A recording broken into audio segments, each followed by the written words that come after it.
MiG ដែលជាប្រភេទយន្តហោះចម្បាំងរបស់អ៊ុយក្រែនបានទម្លាក់គ្រាប់បែកដ៏ជាក់លាក់មួយចូលតាមច្រកទ្វាររូមចំពោះមេបញ្ជាការរុស្ស៊ីនៅក្នុងតំបន់ខឺសុននៅភាគខាងត្បូងនៃអ៊ុយក្រែនមានរូមក្រោមដីយើងហៅថាលេណាថានបញ្ជាការដ្ឋានដែនអាកាសក្រោមដីគឺជាទីតាំងសុវត្ថិភាពសម្រាប់ទីស្នាក់ការកណ្ដាលរបស់រុស្ស៊ីយ៉ាងណាមិញវានៅក្រោមដីហើយវាទំនងជារឹងមាំយ៉ាងណាវានៅក្រោមដីហើយគឺវាមានការការពារដ៏រឹងមាំហើយក៏ប៉ុន្តែសម្រាប់យន្តហោះចម្បាំងមីកូយ៉ាន MiG-29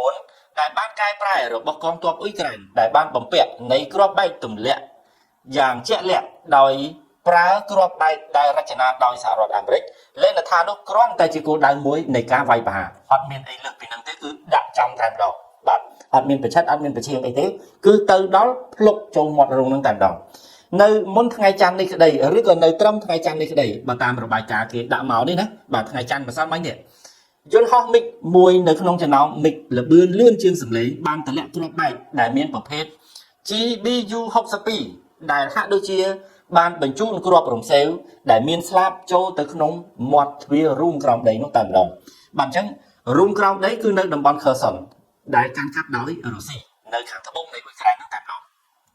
អ្នកសរសេរប្លុកជនជាតិអ៊ុយក្រែនម្នាក់គាត់បាននិយាយថាវាគឺជាការវាយឆ្មក់ដែលធ្វើឲ្យខូចដល់អង្គភាពមន្ត្រីជាន់ខ្ពស់រួមជាមួយនឹងឧបករណ៍អញ្ចឹងនៅក្នុងមាត់រូងហ្នឹងនៅក្នុងរូងហ្នឹងមានទាំងអង្គភាពមន្ត្រីជាន់ខ្ពស់ហើយនឹងមានទាំងសម្ភារៈយោធាក៏បានយកទៅផ្ទុកនៅក្នុងហ្នឹងដែរបាទអញ្ចឹងការវាយឆ្មក់នេះគឺធ្វើឲ្យទាំងអស់នឹងត្រូវបានកំទេចតែម្ដងការវាយប្រហារបែបនេះវាសម្រាប់កងកម្លាំងសត្រូវនៅក្នុងការគ្រប់គ្រងហើយវាធ្វើឲ្យអង្គភាពយោធាខូចចិត្តយ៉ាងខ្លាំងបាទវាមិនធម្មតាទេអស់លោកណាដែលរៀបចំទុកដាក់នៅក្រោមរូបគឺសិតតែរបស់ដែលមានតម្លៃគឺសិតតែរបស់ដែលសំខាន់របស់រុស្ស៊ីហើយបានយកទៅទុកដាក់នៅក្នុងរូបអញ្ចឹងវាមានការការពារត្រឹមត្រូវខ្ពង់ខ្ពស់ល្អណាស់អញ្ចឹងការវាយដូចនេះធ្វើឲ្យអង្គភាពយោធារបស់រុស្ស៊ីនេះមានការខូចចិត្តយ៉ាងខ្លាំងអាខំទុកដល់ម្លឹងហើយណាបាទខំយកទៅការពារដល់ម្លឹងហើយនៅតាមវាយឲ្យត្រូវទៀតណែគាត់ខូចចិត្តអញ្ចឹងបាទគឺគាត់ឈឺចិត្តណាស់គោលបំណងនៃការវាយឆ្មក់ទីបញ្ជាការគឺដើម្បីបង្ហាញកងវរៈសេនាធំនិងកងពលតូចរបស់រុស្ស៊ីដែលទទួលខុសត្រូវចំពោះការវាយប្រហារនេះនៅក្នុងទន្លេឌីនីប្រូដ៏ធំទូលាយអ្នកសរសេរប្លុកគាត់បានបញ្យល់ថាវាគ្មានភាពជាអ្នកដឹកនាំអីទេហើយគ្មានការចោះចោតនៅលើកោះរបស់យើងទេបាទអញ្ចឹងវាយទៅគឺវាយដើម្បីបង្ហាញថាអ្នកដែលកំពុងតែចង់វាយឆ្លងចូលឌីនីប្រូដែលជាទន្លេរបស់អ៊ុយក្រែននេះបាទឲ្យខ្លាចឲ្យអ្នកនោះខ្លាចអញ្ចឹងទាំងកងវរៈសេនាធំក្តីទាំងកងវរៈសេនាតូចក្តីរបស់រុស្ស៊ីនោះគឺឲ្យគាត់ខ្លាចតែម្ដងកុំឲ្យហ៊ានឡើងមកតាំងទីលំនៅនៅលើកោះនោះបាទនេះអ្វីដែលជាការវាយប្រហារលើកនេះគ្រាន់តែវាយដើម្បីបន្លាចអញ្ចឹង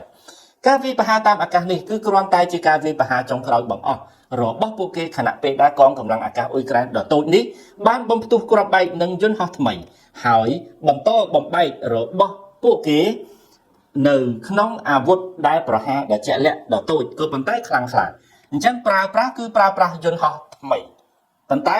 បានបំពាក់នៅគ្រាប់បែកជាក់លាក់ហើយគ្រាប់បែកនោះថ្មីត្បិតតែវា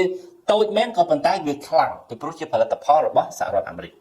យន្តហោះទម្លាក់គ្រាប់បែកដ៏ជាក់លាក់វាទំនងគ្រាន់តែជាយន្តហោះប្រយុទ្ធប្រហែល100គ្រឿងនៅក្នុងស្តុកអ៊ុយក្រែនប៉ុណ្ណោះបាទអញ្ចឹងអ៊ុយក្រែនអត់មានច្រើនទេមានប្រហែលជា100គ្រឿងទេយន្តហោះសម្រាប់យកទៅវាយប្រហារហ្នឹងយើងហៅថាយន្តហោះចម្បាំងរបស់អ៊ុយក្រែនហ្នឹងគឺមានតែ100គ្រឿងទេនៅក្នុងស្តុកអញ្ចឹងនៅក្នុងនោះគឺមានបញ្ចូលគ្នាតាំងពីMiGតាំងពីសម័យសូវៀតហើយនឹងស៊ូខយតាំងពីសម័យអតីតកាលរបស់ដាណាម៉ាកហើយនឹងយន្តហោះហូឡង់ដែលមានឈ្មោះថា F16 បាទហើយនឹងយន្តហោះបារាំងដែលមានឈ្មោះថា Mirage 2000អញ្ចឹងបូកសរុបចូលគ្នាទាំងអស់ហ្នឹងគឺអ៊ុយក្រែនមានយ៉ាងច្រើន100គ្រឿងទេបាទអញ្ចឹងដែលមាននៅក្នុងឃ្លាំងសម្រាប់ធ្វើជាយន្តហោះចម្បាំងរបស់អ៊ុយក្រែនហ្នឹងវាត្រូវបានបំពាក់ដោយគ្រាប់បែកជាមួយនឹងផ្កាយរណបយ៉ាងជាក់លាក់និងប្រើប្រាស់យន្តហោះទម្លាក់គ្រាប់បែកបាទអញ្ចឹងយន្តហោះទាំងអស់ដែលបានរៀបរាប់មិញហ្នឹងតាំងពី MiG Sukhoi F16 និង Mirage របស់បារាំង Mirage 2000ហ្នឹងវាបំពាក់ជាមួយនឹងគ្រាប់បែកជាក់លាក់ដែលភ្ជាប់ជាមួយនឹងផ្កាយរណបមានន័យថាគ្រាប់បែកដែលមាន GPS នេះតែម្ដងអញ្ចឹងគ្រាប់បែកដែលមាន GPS ដែលអ៊ុយក្រែនយកមកប្រើគឺមាន GBU 39S និង GBU 62S នឹងជាសក្តានុពលក៏សំបីតែមកដែលអ៊ុយក្រែនមានថ្មីខ្លួនឯងទៀតបាទអញ្ចឹងដែលជំនួយពីសហរដ្ឋអាមេរិកមកគឺមាន GBU 39 GBU 62ហើយនឹងមានប្រភេទថ្មីទៀតដែលអ៊ុយក្រែនផលិតខ្លួនឯងជាប្រភេទគ្រាប់បែកដែលមាន GPS ដែរនេះបាទអញ្ចឹងយកទៅប្រើហ្នឹងគឺមានតែប៉ុណ្្នឹងយកទៅដាក់ជាមួយនឹងរុស្ស៊ីយកទៅផ្គូផ្គងជាមួយនឹងរុស្ស៊ីបាទគឺវាពិតណាស់ជនជាតិរុស្ស៊ីក៏ធ្វើការទម្លាក់គ្រាប់បែកនេះយ៉ាងជាក់លាក់ផងដែរបាទខាងរុស្ស៊ីក៏គេមានដូចគ្នាដែរមិនមែនមានតែអ៊ុយក្រែនទេហើយ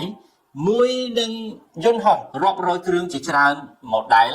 ជាងអ៊ុយក្រែនជនជាតិរុស្ស៊ីទទួលបានជោគជ័យតាមអាកាសនេះជានិច្ចកាលបាទអញ្ចឹងបើនិយាយអំពីរឿងរុស្ស៊ីវិញយន្តហោះរបស់គាត់ហ្នឹងគឺច្រើនជាង100បើប្រៀបធៀបជាមួយនឹងអ៊ុយក្រែនឧទាហរណ៍ថាអ៊ុយក្រែនមាន100អញ្ចឹងរុស្ស៊ីអាចจะមាន200 300 400 500ឬក៏អាចច្រើនជាងនឹងទៀតក៏មិនដឹងដែរនឹងអញ្ចឹងណាបាទអញ្ចឹងបើប្រៀបធៀបគ្នាគឺវាខុសគ្នាដាច់គីឡូហ្នឹងខាងរុស្ស៊ីក៏គាត់មានគ្រាប់បែកដែលផលិតដោយខ្លួនគាត់ក្តីគ្រាប់បែកដែលយកពីសម្ព័ន្ធមិត្តរបស់គាត់ក្តីក៏មានដូចគ្នាចឹងដែរ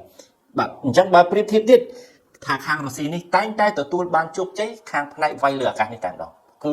វាយមិនសូវខុសប្រមាណទេបាទអ៊ុយក្រែនរាល់ថ្ងៃដែលចាញ់គឺចាញ់ត្រង់ហ្នឹងថាត្រង់តែរុស្ស៊ីគាត់ផ្លោងដាក់ចូលក្រុងក្តីផ្លោងដាក់ចូលទីបញ្ជាការក្តីផ្លោងដាក់ចូលសមរភូមិមុខក្តីគឺអ៊ុយក្រែនចាញ់កន្លែងហ្នឹងបាទត្រូវតែដកទ័ពហើយទៅបានគាត់បញ្ជូនទ័ពថ្មើរជើងមកណាបាទនេះឯង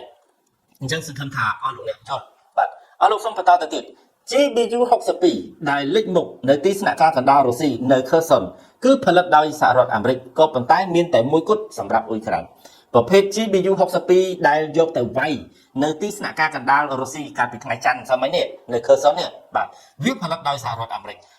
វាមានតែមួយមុខនេះគត់គឺអត់មានច្រើនទេGBU 62ហ្នឹងមិនមែនថាគាត់មានស្អី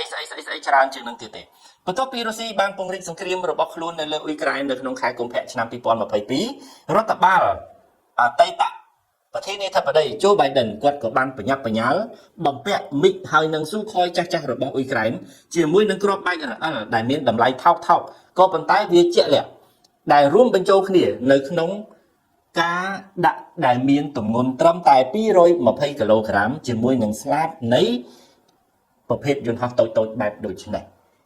ដោយសារអីអ៊ុយក្រែនមានប្រភេទយន្តហោះតូចដូចជាមីកដូចជាស៊ូខយនេះដែលចាស់របស់អ៊ុយក្រែននេះអញ្ចឹងយកគ្រាប់បែកទាំងអស់នេះយកទៅបំពាក់គ្រាប់បែកហ្នឹងមួយគ្រាប់មានទម្ងន់ដល់ទៅ220គីឡូសួរតែពាក់បានច្រើនទេគឺអត់ច្រើនទេ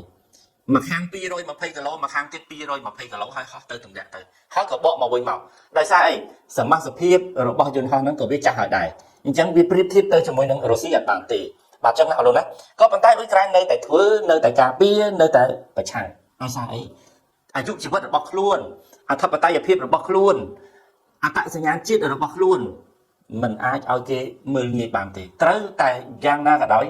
ត្រូវតែលូនដើម្បីការពារនេះតែម្ដងអានេះហើយដែលពិភពលោកគេមើលឃើញថាតម្លៃរបស់អ៊ុយក្រែនគឺនៅកន្លែងហ្នឹងមនុស្សចេះការពារខ្លួនឲ្យបានរឹងមាំគឺមនុស្សនេះឯងមានតម្លៃហើយមិនទុនជ្រាយស្អីក៏មិនធ្វើស្អីក៏មិនខ្វល់ពីណាយកអីក៏យកទៅគេអត់ឲ្យតម្លៃទេបាទមនុស្សរឹងមាំទើបមានតម្លៃប៉ុន្តែរឹងមាំដោយសារភាពត្រឹមត្រូវមិនមែនរឹងមាំចូលទៅប្លន់គេមានតម្លៃដែរទេបាទគឺរឹងមាំនៅក្នុងការការពារបានមានតម្លៃណាអរលោកណាចឹងអរលោកអាចទទួលយល់បាននៅកន្លែងនេះបាទអរលោកសូមបន្តទៅទៀតហើយតម្លៃរបស់ GBU 62នេះគឺមានតម្លៃត្រឹមតែ$50,000ទេអត់ថ្លៃទេបាទគឺមានតម្លៃប្រហែលជា$50,000 GBU គឺជាឃាតករមួយដែលអនុញ្ញាតឲ្យកងពលតូច MiG-29 របស់អ៊ុយក្រែនធ្វើអ្វីដែលរុស្ស៊ីបានធ្វើជាមួយនឹងមីស៊ីលប្លង់ Iskander ដែលមានតម្លៃថ្លៃជាងពួកគេហើយនីមួយមានតម្លៃប្រហែលជាលើស$3លានឃើញទេវាខុសគ្នាដាច់ Iskander របស់រុស្ស៊ីដែលប្រើមើលបាញ់មកលើអ៊ុយក្រែនតម្លៃរបស់វាគឺអាចលើសពី$3លានក្នុងមួយគ្រាប់ហើយចាំដល់ពេល GBU 62មានតម្លៃត្រឹមតែ$50,000ក្នុងមួយគ្រាប់បាទសង្គ្រាមណាអស់លោកណាចំណាយនេះគឺថាចំណាយថវិកាខ្លាំងមែនទែនយកលុយយកទៅដុតចោលអញ្ចឹងមួយគ្រាប់$50,000ចុះបើច្រឡំបាញ់500គ្រាប់ទៅ100គ្រាប់ទៅបាទ50-60គ្រាប់ទៅអាហ្នឹងអញ្ចឹងណាគត់លុយយកតែម្ដងបាទហើយ Iskander នេះ$3លានចុះមួយថ្ងៃដែលរុស្ស៊ីបាញ់អត់ឈប់នេះបាទមួយថ្ងៃយ៉ាងហោចណាស់ក៏2គ្រាប់4គ្រាប់ឬក៏6គ្រាប់ដែរដាក់នៅទីតាំងខុសគ្នាបាទក្នុងមួយថ្ងៃបាទអញ្ចឹងនៅក្នុងរយៈពេល3ឆ្នាំនេះសួរថារុស្ស៊ីបាញ់អស់ប្រមាណ1000គ្រាប់បាទ Iskander ដល់តែ$3លានក្នុងមួយគ្រាប់នេះបាទអស់លោកសូមបន្តទៅទៀត នៅពេលដែលវាមានក្រុមឡើងចង់លុបបំបត្តិទីស្នាក់ការកណ្ដាលរបស់អ៊ុយក្រែននៅក្នុងលេនដ្ឋាននៅក្នុងទីក្រុងកាគីវនៅដើមសង្គ្រាមកាន់តែទូលំទូលាយកាលពី3ឆ្នាំមុនវាបានកំណត់ទីតាំងទីស្នាក់ការដែលសាងសង់ដោយសហភាពសូវៀតលើកដំបូងហើយបន្ទាប់មកក៏តម្រង់ Eskader ទៅកាន់វាហ្នឹងគឺអញ្ចឹងកាលពីមុនគាត់វាយកំទេចទីក្រុងកាគីវដែលជាទីក្រុងធំទី2របស់អ៊ុយក្រែននៅជិតជាប់ជាមួយនឹងបេកូរូតរបស់រុស្ស៊ីបាទដល់ពេលគាត់វាយកាលពី3ឆ្នាំមុនក៏វាយចូលទៅដល់លេខដ្ឋានមួយដែរដែលលេខដ្ឋាននោះឯងកាលពីដើមឡើយសាងសង់ដោយសម័យសហភាពសូវៀតបាទសាងសង់តាំងពីយូរណាស់មកដែរនៅឯអ៊ុយក្រែននឹងនៅឯកាគីវនឹងបន្ទាប់មកទៀតក៏ពេលដែលសង្គ្រាមចាប់ផ្ដើមកាលពីខែកុម្ភៈឆ្នាំ2022វាមានក្រុមឡើងនេះណារុស្ស៊ីនេះណាគឺគាត់ប្រើ Eskader នឹងបាញ់ចូលទៅក្នុងលេខដ្ឋានរបស់កាគីវនឹងតែម្ដងបាទនេះគឺជារឿងមួយដែលរុស្ស៊ីក៏អាចធ្វើបានដែរមិនត្រឹមតែអ៊ុយក្រែនទេបាទហើយរុស្ស៊ីប្រើសម្ភារៈដែលថ្លៃជាងអ៊ុយក្រែនឆ្ងាយណាស់បាទ